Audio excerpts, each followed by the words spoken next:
Hello and welcome to what might be your first look at the new Warlock class coming in the second expansion of Diablo 4. Myself, as well as a massive group of various content creators, fan, site, guide, writers, etc., had the opportunity to sit down with this class, and I assume you're going to be seeing a lot about it. Not only that, we should be past the most recent developer chat where they went in depth about the new class. What I'd like to do is share with you some insight into my experience playing the class, what I like about it, how I felt about it, the various ways in which I felt it did or did not managed to succeed at delivering this fantasy. And just as a quick spoiler, the Warlock is my favorite class across any RPG. So I'm going to be a bit biased. This thing absolutely rocked. But I'd just like to give a very quick disclaimer right off the top. One, anything that you're seeing in here in numbers or speed or what combat feel is, all of this is liable to change. We're playing in an older build with an older experience of the Warlock. I assume that there's been a massive amount of development as we've gotten closer and closer to the expansion of this class. So don't take any of the exact numbers as set in stone here. I don't think we're going to be doing 300 damage. But the bones of what this class is offering, the general ideas and what it's looking to explore are definitely all something that you're going to be seeing when we walk into the expansion. Just remember, all this is liable to change. Don't try to use this as some mechanism by which to determine what the meta is going to look like or what relative build strength is. We're not there yet, and we're not going to be for a while. But let me go ahead and introduce you to what the developers consider to be the 4 archetypes of what the Warlock is supposed to look like and what they're meant to offer, and give my opinions on what those things did and did not manage to successfully translate into a power fantasy on the class. 1, I'm absolutely in love with this clearly Spawn-inspired helmet. This was my favorite transmog. This thing looks absolutely sick. I'm going to be very biased here. I love the Warlock class. But there were 4 primary archetypes that were explored across the class. It was the idea of Legion, the idea of spawning a huge amount of demons. These are called lesser demons. There are also greater demons, so big ones that have a big cost, smaller ones that are more automated and are kind of used as literal fodder. You are going to fling these dudes into the faces of monsters to kill them. It's by far one of the funniest skills that they've ever put into the game. There's the idea of Vanguard, where you quite literally take on a demon form. So just like the Paladin has an angel form that you kind of just toss on there because it's just strictly better to be an angel, the demon form is something that you actually manage. It allows you to have effectively 2 different types of full skill bars, which makes for really, really complex and interesting gameplay. And it makes you the leader of an army. You're going to literally ride atop a fiery steed and pull monsters along with hell chains and then smash them down with your own demon fire and literal laser eye beams. This one's very cool.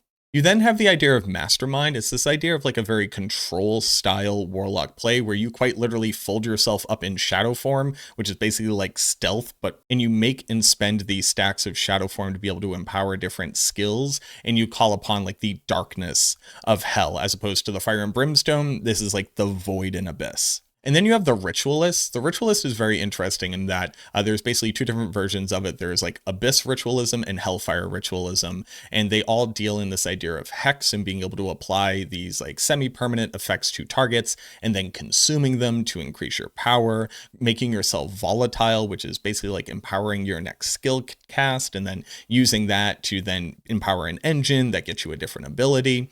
The idea of Ritualist, I can almost describe it like a Warlock martial art, which is kind of an interesting way to think about it, like a Visurai martial art, where you are flinging out fire and brimstone and pulling up the elements of hell, as opposed to dealing with demons. It's dealing with the energies of the hell plane itself. The primary Warlock class mechanic is the idea of a soul shard. You quite literally have a bound demon that is at your service. In binding a demon, they become a skill on your skill bar, and they will have various ways of engaging with not only your build, but unique items, as well as the gameplay itself. They are fully integrated into your class. Think like the Book of the Dead for the Necromancer, but here we are picking a demon. That demon has an identity, and then we're able to modify what that does for our build. Each one of these demons is very iconic. There's Agrom, which is this big vile mother with a huge scythe arm that spits out little lesser demon babies that you just sacrifice en masse. There is a Bodian,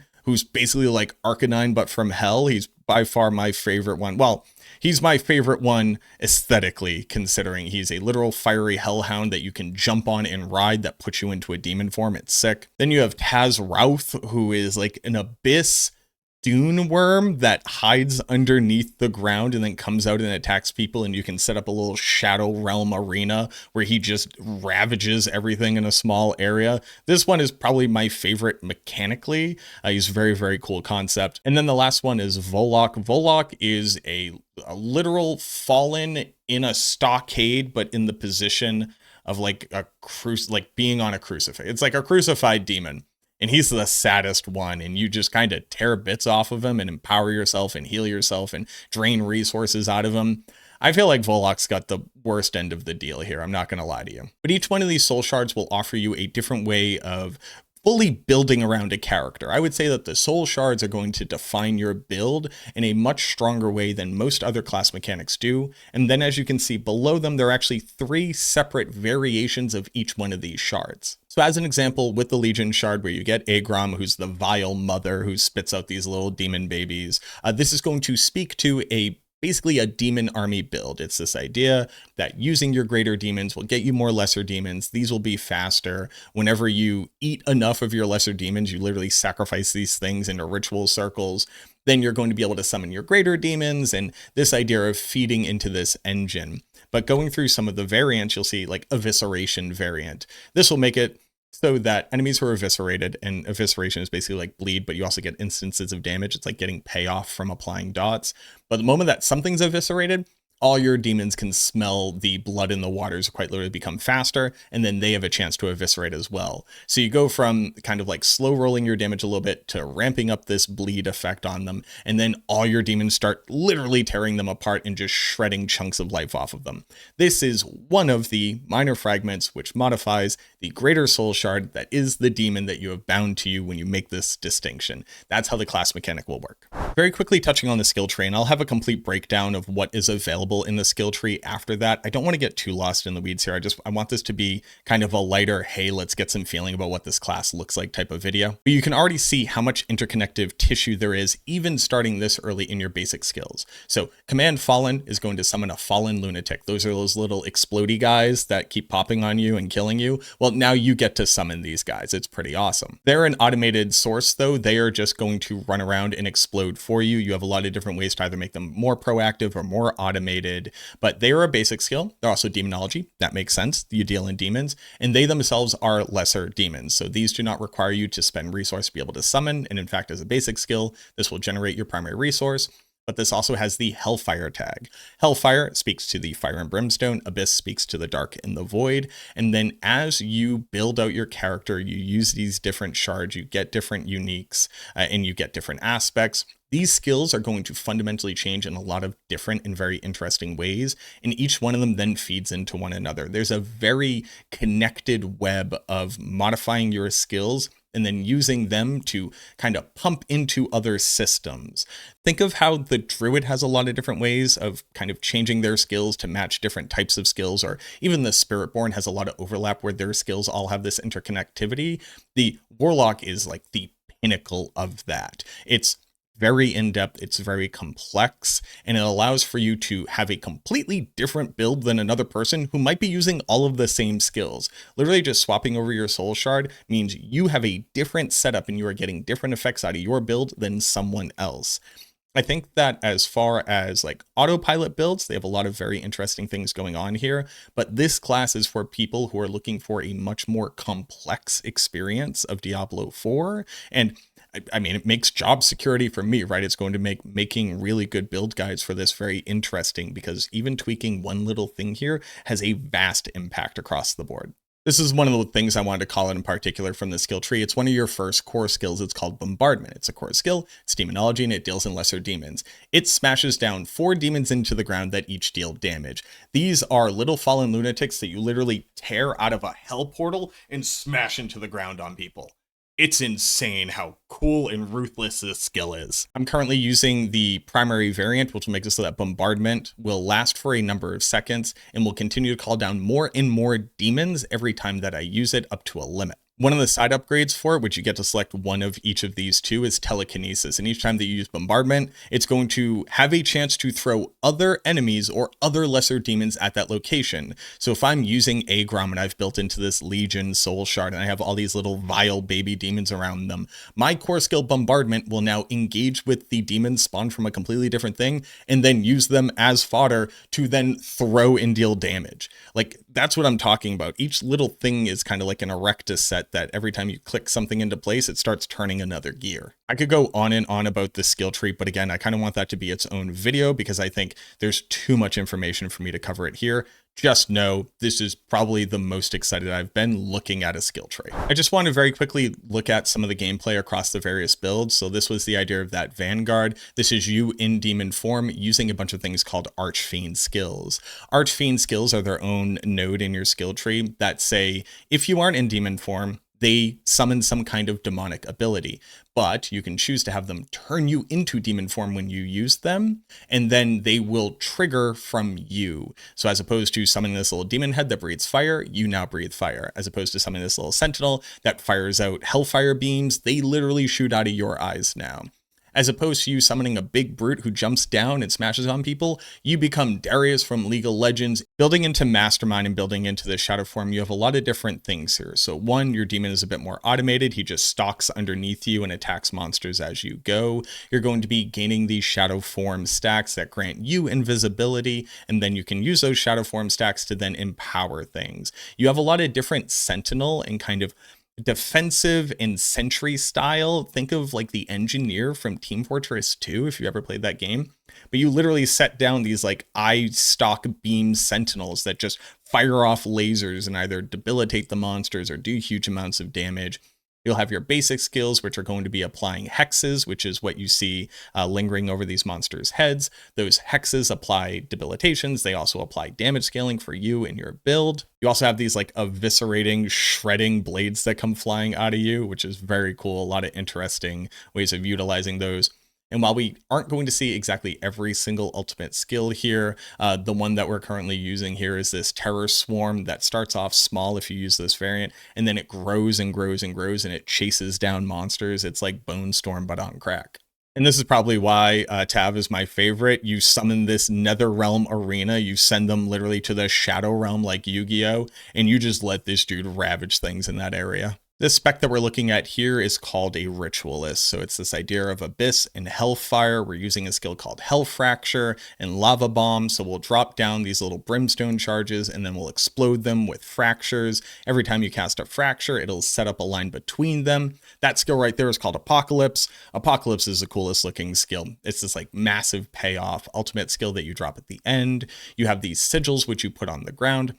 Sigils start these little rituals when you have them on the ground, and they say as monsters die in them or your lesser demons are killed in them, so that's how we use them as fodder, you will then elicit this effect out of them. You have a huge amount of crowd control with these skills like Dark Prison, which is what you see me dropping right there with those chains on them. It's this constant setup and then payoff where you are setting up these areas of effect, getting monsters trapped in them and then exploding them all. The more things that you're doing damage to, the more things that you're killing, the stronger the effects become. And it also, again, it's just like every single skill just looks way too cool. This one feels very visceral. It feels very heavy. Each one of these explosions you feel, especially if you're playing with like some haptic feedback on a controller like I like to play. Every time you drop one of these bad boys down, you feel like you personally are tearing hell asunder. You can build a lot more into the Hellfire aspect, which is dealing this volatility damage and kind of building up into these huge payoffs, or you can go more in the Abyss side, which is a lot more crowd control and kind of setting up these scenarios where you're entrapping these monsters and getting these huge payoffs, but in a different way. I like that you can kind of build them both together and they have a lot of synergies based off of which soul shard that you're choosing and which fragment that you've set up. But the idea that you apply a hex and then the hex makes it so that your Abyss skill does more damage. And then your Abyss skill can trigger the volatility on your Hellfire. And now your Hellfire skill has this huge payoff. It's a lot of kind of interworking, more combo heavy play style, which lends itself really well to scenarios where you expect to be having large combat scenarios. So like in a pit or in a tower where you're going to be fighting monsters for a long time, you get these huge payoffs. Or if you're going for this quick and dirty large AoE, you just drop an Apocalypse and you clear out a Helltide. So clearly I have a lot of bias. Clearly I'm pretty hype. But how do I feel about the class in general? Or at least this, small amount of time that we got to sit with the class. I'm really excited for what this class might mean for where the game is heading. There is a lot of complexity here. There's a lot of interconnectivity. There's definitely just the pick big numbers and do big numbers builds. But every time I picked a different skill or I looked at a different soul shard, I felt like I had 2 or 3 new avenues by which to really explore a whole set of consequences here. Do I just want to bring demon form onto every single build and then use its variants to be able to build out in different ways? Maybe. Do I want to go with this pure demon summoner aesthetic and just swarm people with these little expendable, these little marching demon fallen lunatics, but then find a way to be able to build up these rituals? So all of a sudden, yes, I'm building into demons, but I'm also trying to do this ritual damage. There's a way to build into that too.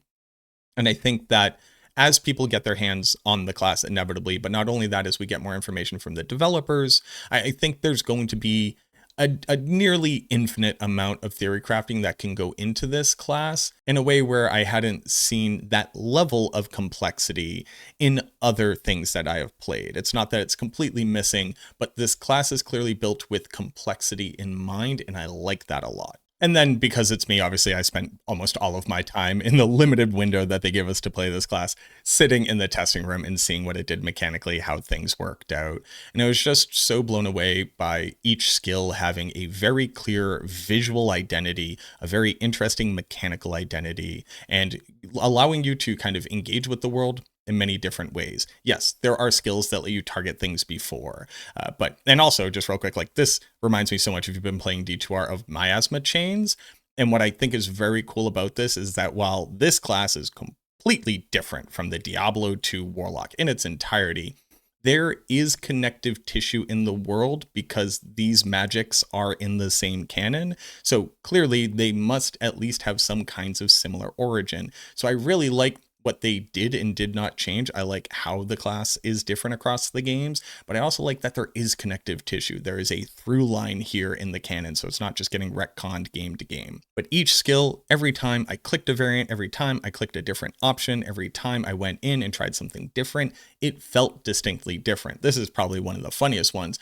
They let you summon just a wall of bound demons, and these dudes just sit there and destroy things around them, and it's a little bit kind of the saddest skill on them. I mean, you're gonna see it in just this is cool, and obviously again, this is not final art, right? This is placeholder art, but it's a wall of writhing demons that are stuck together that you just cast at people. You can kind of encircle people. They can push things out. You can build it as a phalanx. There's a lot of really interesting ways of utilizing each skill that isn't directly a damage scaler, but instead a utility skill, or sets up an engine, or, empowers a different concept. I don't want to get too lost in the weeds, but that's the thing that I'm the most excited about. Oh, and they got Big Demon Boy. You just spawn a real big demon boy, and you could put him in a little backpack on your back, and then he rides around with you. It's the coolest thing. I've been calling him Demon Yoda, because you know how Yoda rides in a little backpack when he's training Luke on Dagobah. You know what I'm talking about. You can do that here too. It's absolutely hilarious. Look at him. He rides on your back like Yoda, except he's a massive demon with a huge flame sword.